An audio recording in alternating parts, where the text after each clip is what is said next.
بسم اللہ الرحمن الرحیم الحمد للہ الملک الحق المبین المتصاغر لعظمتہ جبابرۃ الطاغین المتخاضع لكبريائه عطاة المتمردين المعترف بربوبيته سائر الخلق أجمعين والصلاة والسلام والتحية والإكرام على أشرف النبيين وخاتم المرسلين سيدنا ومولانا أبي القاسم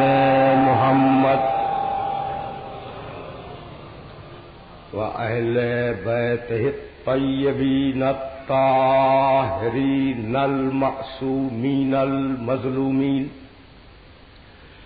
أما بعد وقد قال الله سبحانه وتعالى في محكم كتابه المبين بسم الله الرحمن الرحيم ولقد كرمنا بني آدم وحملناهم في البر والبحر ورزقناهم من الطيبات وفضلناهم على كثير ممن خلقنا تفضيلا صلوات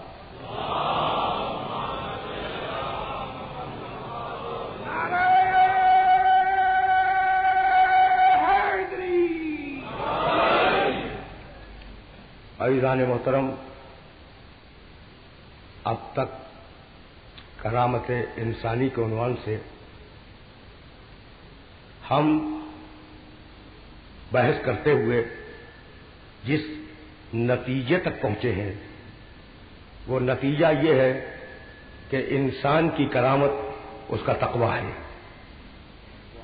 انسان کی کرامت اس کی دیانتداری ہے، انسان کی کرامت اس کا ہدایت پر باقی رہنا ہے، انسان کی کرامت دین الہی پر قائم رہنا ہے۔ یہ دین جس کی ذمہ داری پوری انسانیت کو دی گئی، یہ کوئی اچھوتا یا نیا دین نہیں ہے، یہ وہی دین ہے جو پچھلے انبیاء کو دیا جاتا رہا۔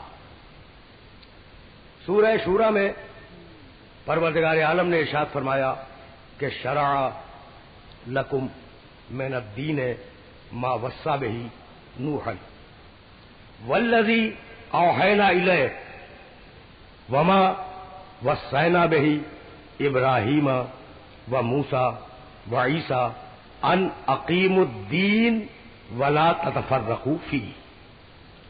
بڑی عجیب و غریب آیت ہے اور بڑی پالیسی میکنگ آیت ہے، اور میں یہ چاہوں گا کہ میرے نوجوان دوست اس آیہ مبارکہ کے ایک ایک لفظ کی طرف متوجہ رہیں۔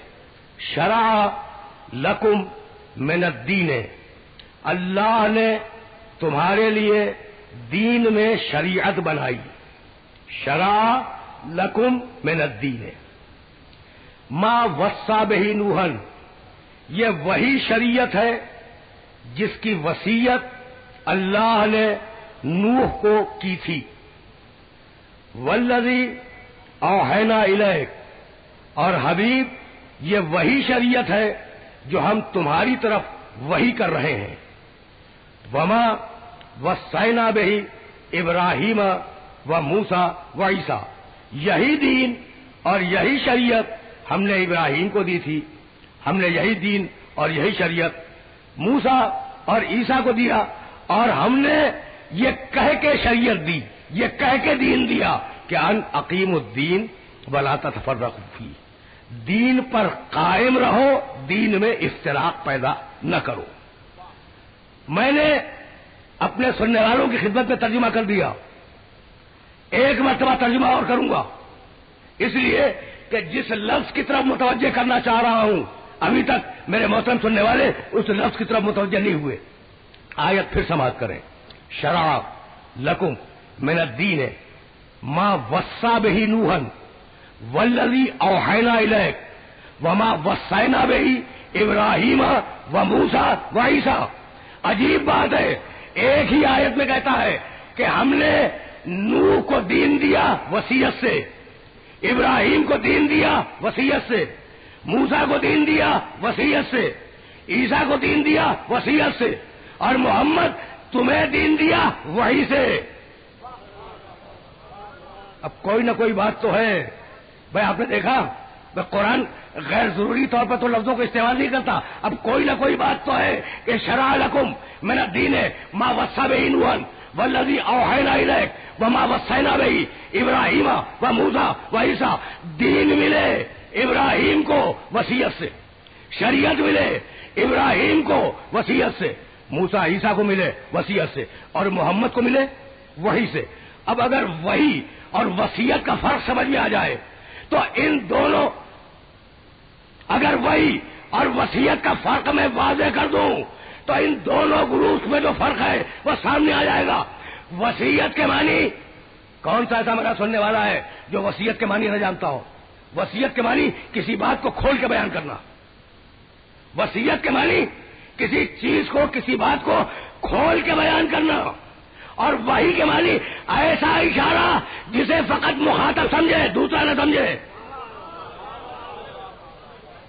بھائی عجیب بات ہے، عجیب بات ہے، جہاں سننے والوں کو لے کے آ گیا میں کہ ہم نے ابراہیم کو کھول کے شریعت دے دی، پورا دین کھول کے لکھ کے دے دیا، موسیٰ کو توریت میں لکھ کے دے دیا، عیسیٰ کو انجیل میں لکھ کے دے دیا، ہم نے وہی دین نوح کو بھی دیا تھا، لیکن حبیب تجھے وحی کے ذریعے دیا۔ وحی اشارتن سریعتن مخفیتن، بھائی بہت توجہ ہے، وہی ایسے تیز اشارے کو کہتے ہیں، وہی ایسے تیز اشارے کو کرتے ہیں جسے فقط مخاطب سمجھے، دوسرا نہ سمجھے۔ یعنی پیغمبروں کو، توجہ ہے، پیغمبروں کو ہر بات کھول کھول کر دی گئی کہ بھائی یہ کہو، یہ کہو، یہ کہو، اور میرے محمد کے مزاج کو مزاج وحی الہی بنایا کہ جو کہہ دے وہ شریعت بن جائے۔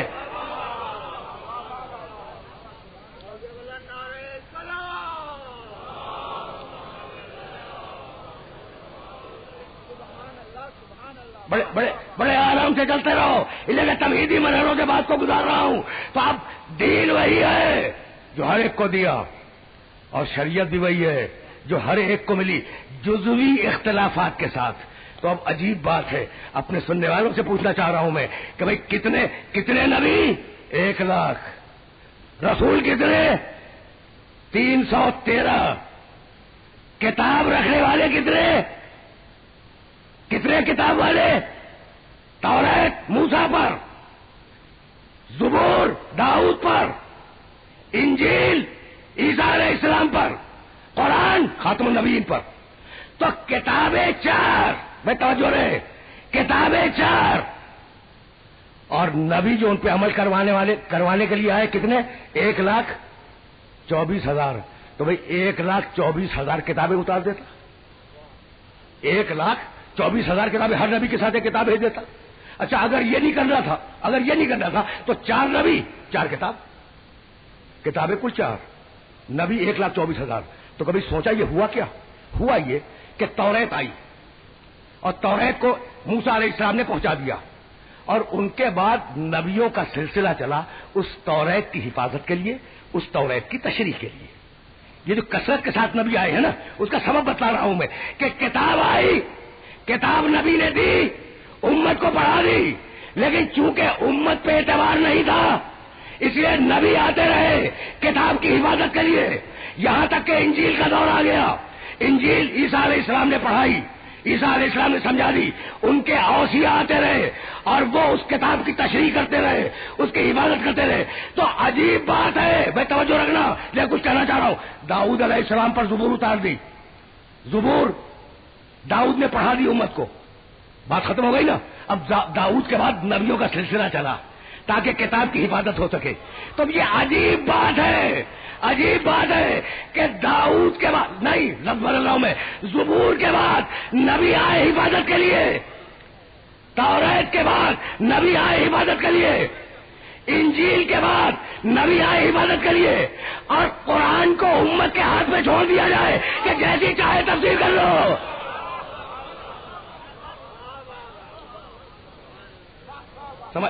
سمجھ رہے ہو نا بات کو کہ میں کہنا کیا چاہ رہا ہوں؟ اب کہہ سکتے تھے کہ چونکہ خیر الامم ہے، کنتم خیر امت اخرجت للناس، کہہ سکتے تھے کہ چونکہ یہ امت خیر الامم ہے اس لیے اس کتاب کی حفاظت کی ضرورت نہیں تھی، بڑے اچھے لوگ تھے، یہ مسلمان بہت اچھے ہیں، اور واقعہ یہ کہ خیر الامم ہے۔ تو اب داؤد کے زمانے میں چونکہ امتیں اچھی نہیں تھی اس لیے نبیوں کی ضرورت تھی کہ حفاظت کریں، ہے نا۔ موسیٰ علیہ السلام کے زمانے میں ظاہر ہے کہ لوگ ٹھیک نہیں تھے، اس لیے موسیٰ علیہ السلام کے بعد مسلسل 1450 سال تک نبی آتے رہے توریت کی حفاظت کرنے کے لیے۔ تو کہنے لگے کہ نہیں، قرآن کی حفاظت کے لیے کوئی ضرورت نہیں ہے کسی امام کی اور کسی حفاظت کرنے والے کی، اس لیے کہ امت خیر الامم ہے، اچھی امت ہے۔ تو اب میں پوچھوں، میرے نبی نے 365 دن میں 5 مرتبہ نماز پڑھی، کوئی بتلا دے کہ ہاتھ کھول کے پڑھی یا باندھ کر؟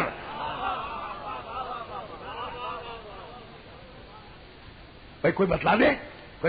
اچھا، اور اگر ہاتھ باندھ کر پڑھی تو کہاں باندھتے تھے؟ کوئی تو بتلائے۔ تو اتنا روزمرہ کا کام، بھائی توجہ ہے، اتنا روزمرہ کا کام جو میرے نبی نے 365 سال کے 5 مرتبہ انجام دیا ہو، جب امت وہ یاد نہ رکھ سکی تو غدیر کے اعلان کو کیا خاک یاد رکھے گی؟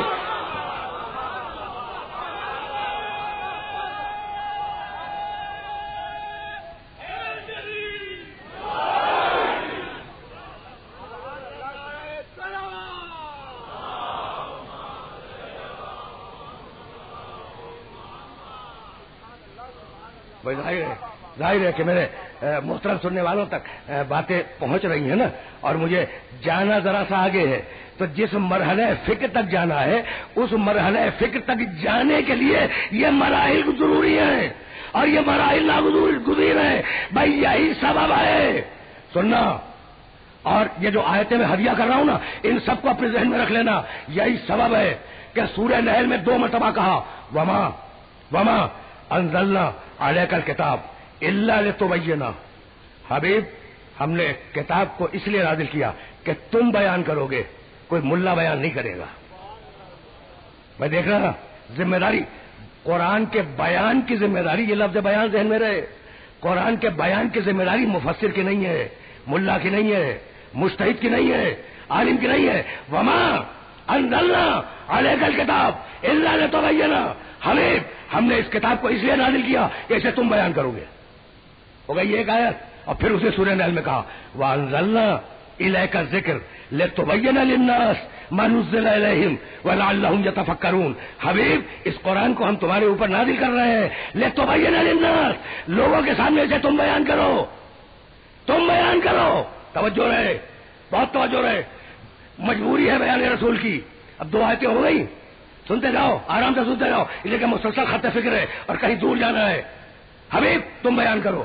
2 آیتیں سورہ نحل کی ہو گئی، سورہ قیامت ان علینا جمعہ وقرآنہ، درمیان سے ایک آیت چھوڑ رہا ہوں میں، اس قرآن کو جمع کروا دینا۔ دیکھو آیت ہے سورہ قیامت کی، ان علینا جمعہ، اس قرآن کی جمع آوری کروا دینا، علینا ہماری ذمہ داری ہے، کوئی جمع قرآن پہ ناز نہ کرے، یہ تو اللہ کی ذمہ داری ہے، یہ اللہ کی ذمہ داری ہے۔ ان علینا جمع، اس کو جمع کروا دینا ہماری ذمہ داری ہے، وہ قرآن ہو، اور اس کو نسلاً بعد نسل پڑھواتے رہنا ہے نا، توجہ ہماری ذمہ داری ہے۔ ایک آیت درمیان سے چھوڑی میں نے، ثم ان علینا لبیانہ، اور اس کا بیان بھی ہماری ذمہ داری ہے، کوئی اس کا بیان اپنی مرضی سے نہیں کرے گا۔ تو بھائی توجہ رہے، 3 آیتیں بیان پہ پڑھ چکا اور اب 4تھی آیت پڑھنے جا رہا ہوں، توجہ رہے کہ قرآن بیان رسول کے بغیر سمجھ میں نہیں آئے گا۔ بھائی سن رہے ہو نا، قرآن بیان رسول کے بغیر سمجھ میں نہیں آئے گا. اب چوتھی آیت سنو. بسم اللہ الرحمن الرحیم. الرحمن علم القرآن خلق الانسان علمہ البیان. بھائی عجیب مرحلہ فکر ہے, اور اس مرحلہ فکر پر میرے ساتھ رکے رہنا. جہاں قرآن اتارا وہی بیان ساتھ میں رکھا. محمد اسے تم بیان کرو گے, محمد اسے تم بیان کرو گے. تو اب یہ پڑھا لکھا بیدار مجمع, اس بیدار مجمع کے سامنے ایک چھوٹی سی مثال پیش کرنا چاہ رہا ہوں. سنو سنو, بیان ذمہ داری کس کی ہے؟ رسول کی. طے ہو گئی نا بات؟ اب سننا آرام سے, بہت آرام سے. قرآن میں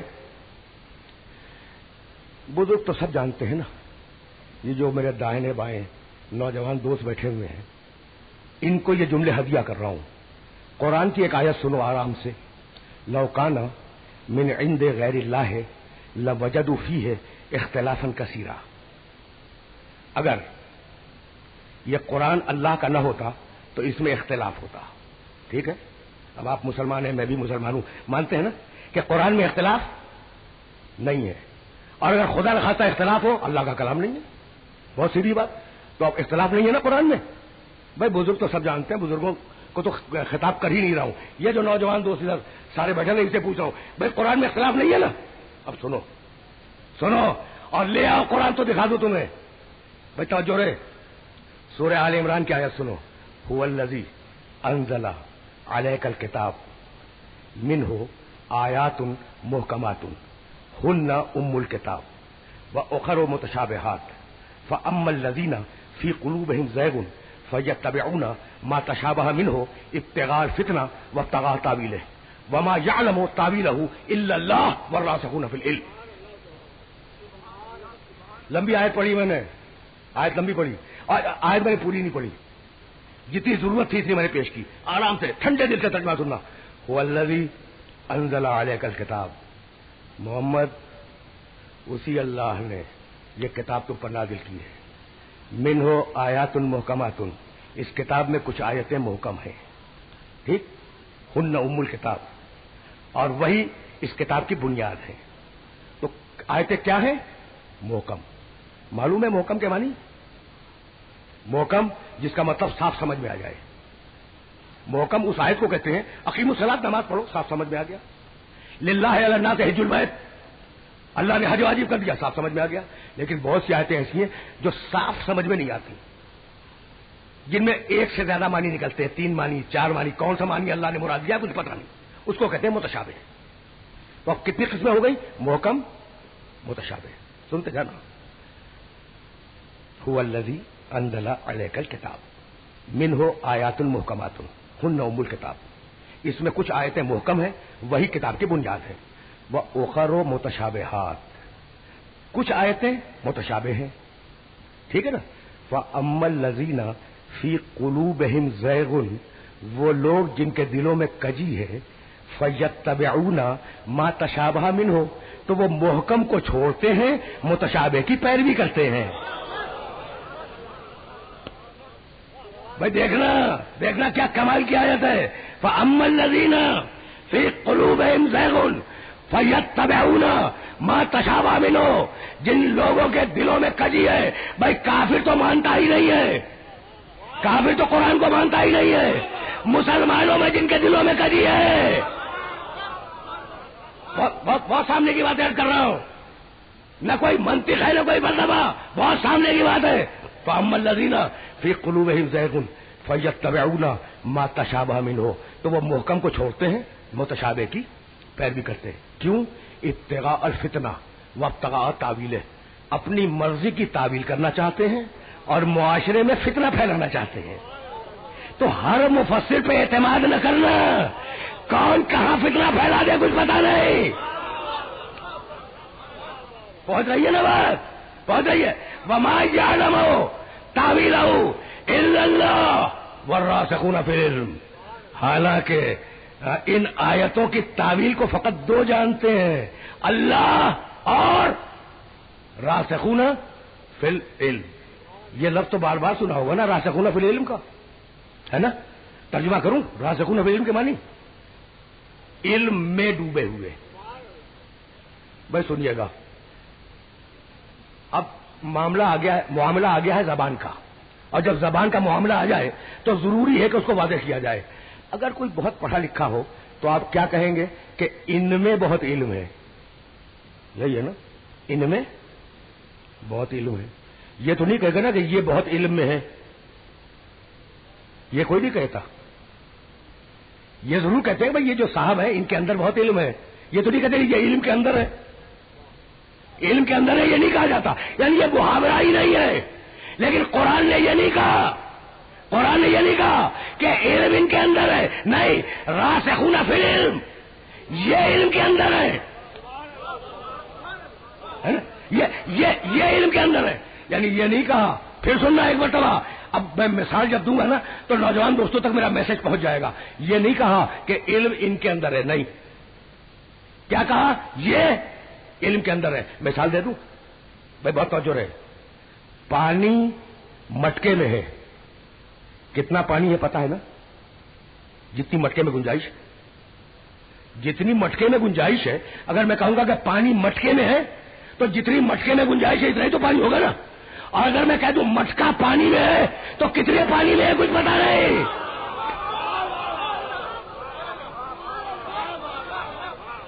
پہنچ رہی ہے نا بات؟ ہاں، کتنا پانی ہے پتا نہیں۔ بھائی توجہ رہے، تو یہ وہ لوگ نہیں ہیں، توجہ، یہ وہ لوگ نہیں ہیں جن کے اندر علم ہے، یہ وہ ہے جو علم کے اندر ہے۔ بات نہیں، جب مثال سن لی تو پھر سنتے جاؤ۔ بھائی مٹکے میں پانی ہے، جب مٹکے میں پانی ڈالا جائے گا تو اندر کا سارا پانی سے گیلا ہو گیا، باہر تو خشک ہے نا، باہر تو خشک ہے، لیکن اگر مٹکے کو اٹھا کے پانی میں ڈال دو تو ہر طرف گیلا ہوا یا نہیں ہوا؟ تو یہ وہ ہے جن کے جسم کا ذرہ ذرہ علم میں ڈوبا ہوا ہے۔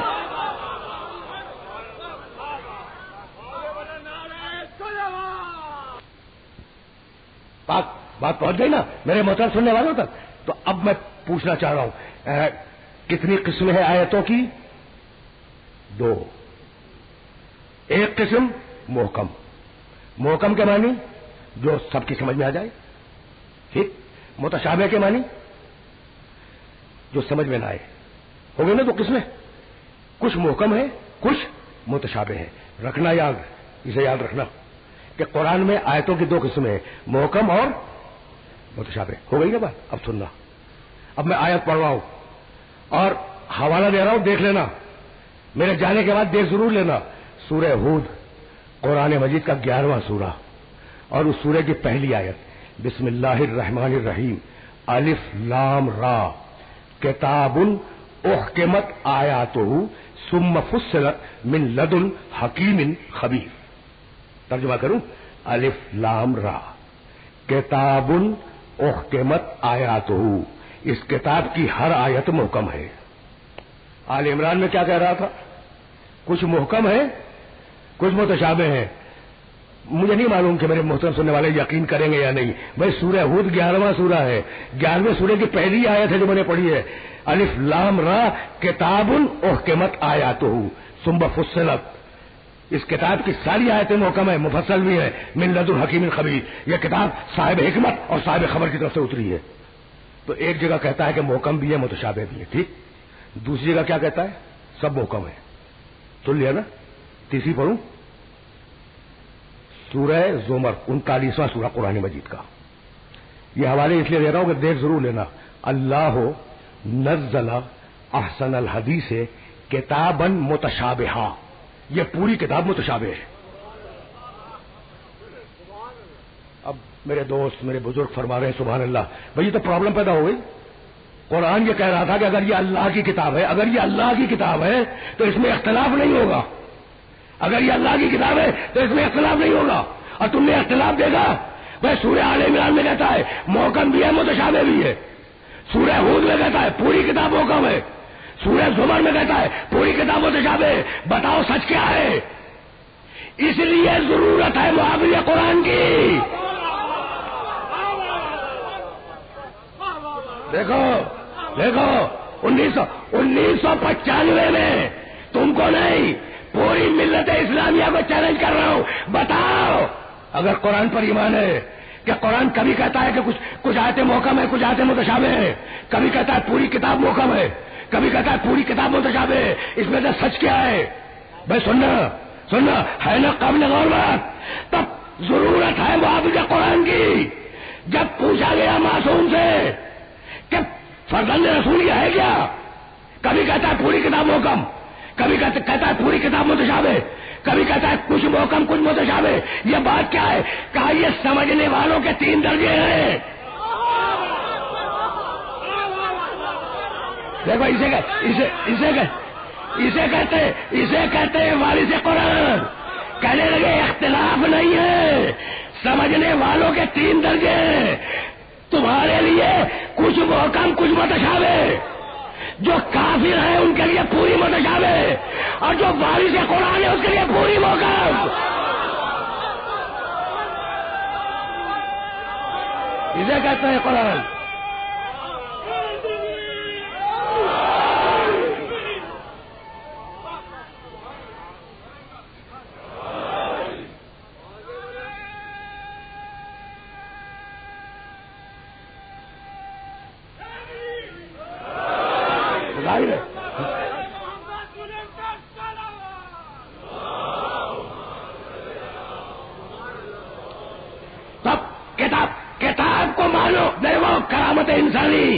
کرامت انسانی تنہا کتاب کو مان لینا کرامت نہیں ہے، کتاب کو وارث کتاب کے ساتھ مانو، یہ ہے کرامت انسانی.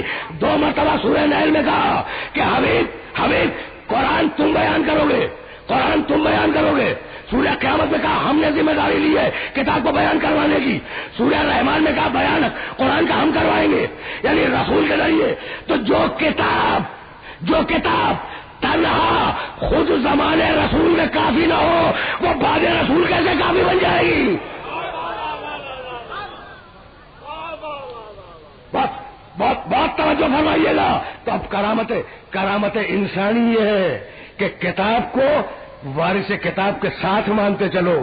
اب نظام ہدایت جو چلا، بھائی مجھے کچھ کہنا ہے، اور اگر اس مرحلے سے میں آسانی سے گزر گیا تو میں سمجھوں گا کہ آج کی محنت سوارت ہوئی. اور مسلسل خط فکر ہے، نظام ہدایت چلا کتاب کے ساتھ وارث کتاب رکھنا ذہن میں.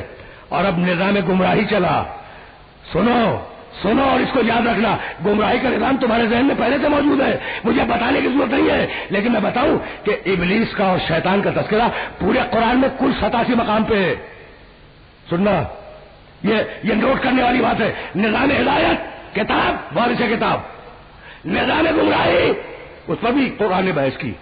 اور بحث کرتے بھائی عجیب بات ہے، بھائی یہ جملہ ذہن میں رکھنا، 87 مقام پر شیطان کا تذکرہ ہے. اور عجیب بات یہ ہے، جاؤ چیلنج کر رہا ہوں کہ جو ابتدائی سورے ہیں نا ان میں شیطان کا تذکرہ ہی نہیں ہے. ابتدائی سورے، بھائی پہلا سورہ کون سا نازل ہوا؟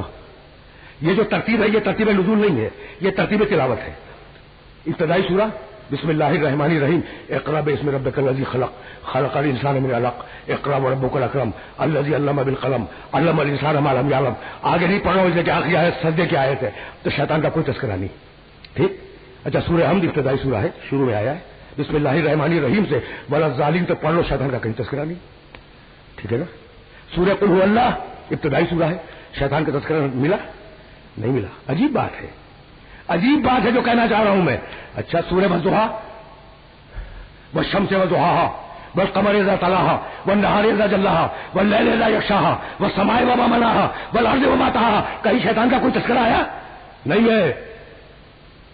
نہ سورہ والشمس میں، نہ سورہ والضحیٰ میں، نہ سورہ حمد میں، نہ سورہ اقرا میں، نہ سورہ قل واللہ میں، نہ سورہ کوثر میں. یعنی ابتدائی سوروں میں شیطان کا تذکرہ ہی نہیں ہے. اچھا تو کب سے شروع ہوا؟ جب کچھ تھوڑے سے لوگ مسلمان ہوئے.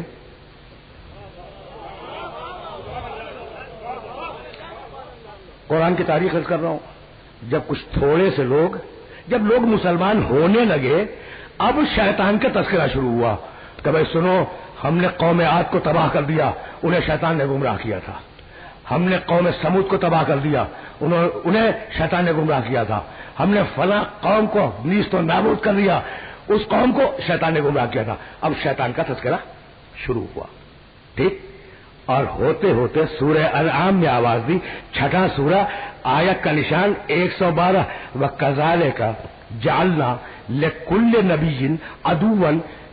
عجیب و غریب آیت ہے, اور اس آیت کو اپنے ذہن میں محفوظ رکھ لینا. وَكَذَلِكَ جَعَلْنَا لِكُلِّ نَبِيٍّ عَدُوًّا مِنْ شَيَاطِينِ الْجِنِّ وَالْإِنسِ. ہم نے ہر نبی کے ساتھ شیطان رکھا. عجیب بات ہے, ہر نبی کے ساتھ ہم نے ہر نبی کے ساتھ شیطان رکھا. اب یہی تو روکوں گا اپنے سارے سننے والوں کو. ہر نبی کے ساتھ شیطان رکھا.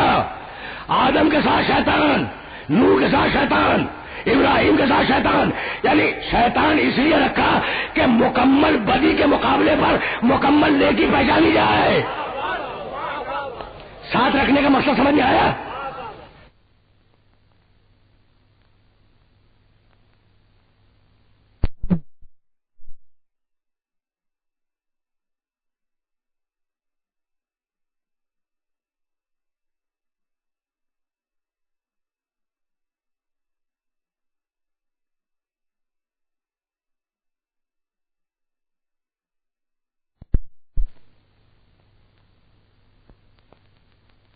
پوری انسانیت کی ماں وہی الہی کا ماحول ہے. ان کے گھر میں فرشتے اترتے ہیں, ان کے گھر میں فرشتوں کے پروں کی پھڑپھڑاہٹیں سنی جاتی ہیں, اور اس گھر میں شیطان گھس گیا. مجھے بتاؤ گھسا یا نہیں گھسا؟ بھائی گھس گیا یا نہیں؟ اگر نہ گھسا ہوتا بھائی وہی الہی کا ماحول, وہی الہی کا ماحول, اس وہی الہی کے ماحول میں اگر شیطان آدم کے گھر میں نہ گھستا تو کبھی قابیل حابیل کو قتل نہ کرتا. تو نبی کا گھر ہے, شیطان گھس گیا. یعنی عجیب کمال کی بات ہے نا. اب زمانہ آگے بڑھا, نوح علیہ السلام کا زمانہ آیا. نوح علیہ السلام کی بیوی کو گمراہ کیا یا نہیں کیا؟ نوح کے گھر میں گھس گیا. نوح کے گھر میں شیطان گھس گیا. اگر نہ گھسا ہوتا تو بیوی گمراہ کیوں ہو جاتی؟ اس لیے کہ قرآن نے آواز دی, ضرب اللہ مثلا للذین کفروا امرأۃ نوح وامرأۃ لوط كانتا تحت عبدین من عبادنا الصالحین فخانتاهما فلم یغنیا عنہما من اللہ شیئا وقیل ادخلا النار مع الداخلین. نوح کی بیوی کافرہ تھی. پورا ترجمہ نہیں کروں گا اس لیے کہ اتنا وقت نہیں ہے میرے پاس, اور میں بہت تیزی کے ساتھ گزر رہا ہوں. نوح کی بیوی کافرہ تھی. بھائی سننا, ہم نے نوح کی بیوی کو ہلاک کر دیا. پڑھا لکھا مجمع بیٹھا ہے, اس لیے جملہ کہہ رہا ہوں, اور اس جملے کو اپنے ذہن میں گرہ میں باندھ کے رکھ لینا, کہیں کام آ جائے گا. بھائی کہا کہ ہم نے نوح کی بیوی کو ہلاک کر دیا, اور اسی قرآن میں کہا نجیناہ واہلہ من الکرب العظیم. ہم نے نوح کو اور نوح کے اہل بیت کو بچا لیا. نوح کو اور نوح کے اہل بیت کو بچا لیا. بیوی کو ہلاک کر دیا. بیوی سب کچھ ہو سکتی ہے, اہل بیت میں شامل نہیں ہو سکتی.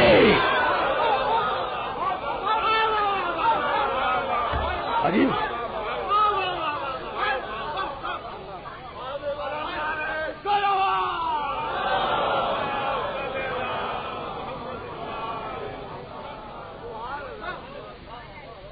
میں نے زحمت دی. بھائی آپ نے دیکھا نہیں؟ یعنی عجیب, قرآن مجید کے کمال بھی عجیب ہیں. عجیب کتاب ہے نا. بھائی سننا, بیوی ہلاک ہو گئی, نجیناہ واہلہ, ہم نے نوح کے اہل کو بچا لیا. بیوی ہلاک ہو گئی. بتاؤں آیا سنو گے؟ فانجیناہ اصحاب السفینہ, ہم نے سفینہ کے اصحاب کو بچا لیا. اصحاب کے معنی آپ کو معلوم, سفینے کے معنی آپ کو معلوم. سفینہ کہتے ہیں کشتی کو. تو کہا کہ ہم نے اصحاب سفینہ کو بچایا, یہ نہیں کہا کہ اصحاب نوح کو بچایا. بھائی کبھی غور بھی تو کیا کرو نا کہ یہ بات کیا ہو گئی. یعنی میں کچھ کہنا چاہ رہا ہوں, یہ نہیں کہا کہ ہم نے اصحاب نوح کو بچایا. ہم نے اصحاب نوح کو بچایا جملہ نہیں, ہم نے اصحاب سفینہ کو بچایا. اسی لیے میرے رسول نے کہا تھا کہ میرے اہل بیت سفینے کی مثال ہے.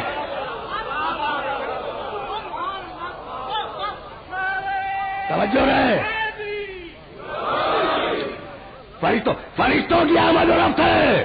نوح اولو العزم نبی ہے, چھوٹی نبوت نہیں ہے نوح علیہ السلام کی. نوح علیہ السلام وہ نبی ہے جن کے لیے سورہ صافات میں کہا انجمن حسینیہ ایرانیان میں کر رہا تھا میں کہ سلام علی نوح فی العالمین. دیکھو نوح کا اسٹیٹس کیا ہے, سلام علی نوح فی العالمین. سلام ہو نوح پر عالمین میں, صرف اس زمین پہ نہیں, سلام ہو نوح پر عالمین میں. اتنا بڑا نبی اور اس نبی کے گھر میں ابلیس گھس گیا. یہی تو لانا تھا. اتنے بڑے اولو العزم نبی کے گھر میں ابلیس گھس گیا. اگر نہ گھسا ہوتا تو بیوی گمراہ نہ ہوتی. بھائی توجہ رہے, توجہ رہے. ہم یہ ہے کہ بیٹا گمراہ ہو گیا, بیٹا گمراہ ہو گیا. روک رہا ہوں اپنے سارے سننے والوں کو, بھائی بیوی گمراہ ہوئی تھی تو ہوئی تھی, بیٹا گمراہ ہو گیا, نبی کا بیٹا گمراہ ہو گیا. اسی لیے پروردگار نے طے کیا کہ اب مستقبل میں ہر نبی کی ہر زوجہ کو صاحب اولاد نہیں بناؤں گا. خدا معلوم کہاں بیٹا آ جا رہا ہے.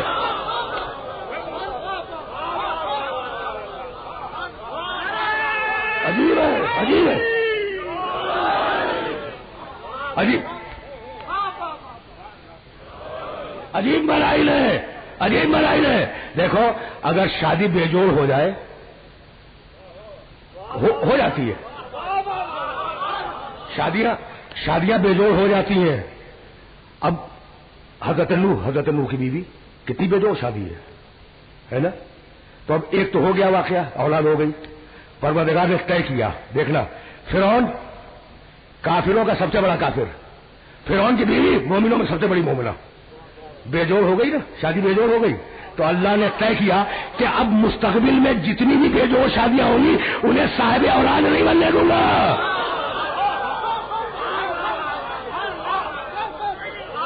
ہے نا.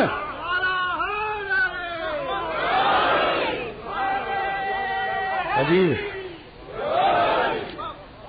بھائی. اسی لیے کہتا ہوں کہ دیکھو ایک اصول طے کر لو, اور وہ اصول بڑا اچھا ہے کہ جسے قرآن کہے اچھا اسے اپنے کندھے پہ بلند کر لو, سر پہ اٹھا لو. بس سیدھی بات ہے, بس سیدھی بات کرو. ساری فضیلتیں قرآن کے رشتے سے, ساری فضیلتیں محمد رسول اللہ کے رشتے سے ہے نا. ساری فضیلتیں, ساری کرامتیں, یہ کرامت انسانی ہے کیا؟ یہ محمد کے رشتے سے, قرآن کے رشتے سے, دین کے رشتے سے. دین جسے بلند کرے اسے بلند کر لو, دین جسے پست کر دے اسے پست کرو, دین جسے قریب کرے اسے قریب کر لو, دین جسے دور کرے دور کر دو. تو غلط انسان کو بلند کرنا یہ کوئی اچھی بات نہیں ہے.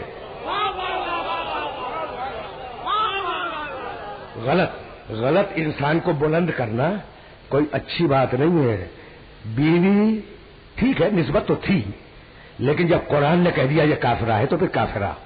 بیٹا بھائی نسبت تو ہے نوح کا بیٹا ہے, لیکن جب قرآن نے کہہ دیا کہ کافر تو کافر, ٹھیک ہے نا. اچھا عجیب بات یہ کہ اس کافر بیٹے سے کشتی بنانے کے بعد جب سب سوار ہو گئے تو اس کافر بیٹے سے نوح فرماتے ہیں یا بنئی ارکب معنا, کافر بیٹا ہے. غلط انسان کو کبھی بلند نہ کرنا. بیٹے کشتی میں آ جا, ہمارے ساتھ سوار ہو جا. کہنے گا نہیں بابا مجھے ضرورت نہیں ہے آپ کی کشتی کی. کہا بیٹے آج نجات فقط اس کشتی میں ہے. نبی بول رہا ہے, نبی بول رہا ہے. جانتے ہو قرآن میں نوح کے بیٹے کا جواب بھی موجود ہے. بھائی عجیب و غریب, سآوی الی جبل یعصمنی من الماء, میں پہاڑ کی چوٹی پہ پناہ لے لوں گا جو مجھے پانی کی آفت سے بچا لے گا. تو پہاڑ کی چوٹی یقیناً پناہ دیتی ہے, اور پہاڑ کی چوٹی نے یقیناً پناہ دی ہے, یقیناً. لیکن جب نبی کہہ رہا ہے کہ نجات سفینے میں, نجات کشتی میں, تو یہ کیا مذاق ہے کہ تم کہہ رہے ہو پہاڑ کی چوٹی کے اوپر میں پناہ لے لوں گا. سننا تاریخ قرآن ہے, تاریخ قرآن ہے, قصص الانبیاء سے بیان کر رہا ہوں. قرآن میں تو مختصر ہوتی ہے نا بات. اب سننا, کہا کہ بیٹے تجھے پہاڑ نہیں بچائے گا. کہا بابا آپ میری پرواہ نہ کریں. سننا غلط انسان کو بلند نہ کرو, ہے نا, غلط انسان کو کہیں بلند نہ کرو. کہا کہ بابا آپ میری فکر نہ کریں, میں پہاڑ سے پناہ لے لوں گا, پہاڑ مجھے بچا لے گا. نوح نے تیسری مرتبہ کہا,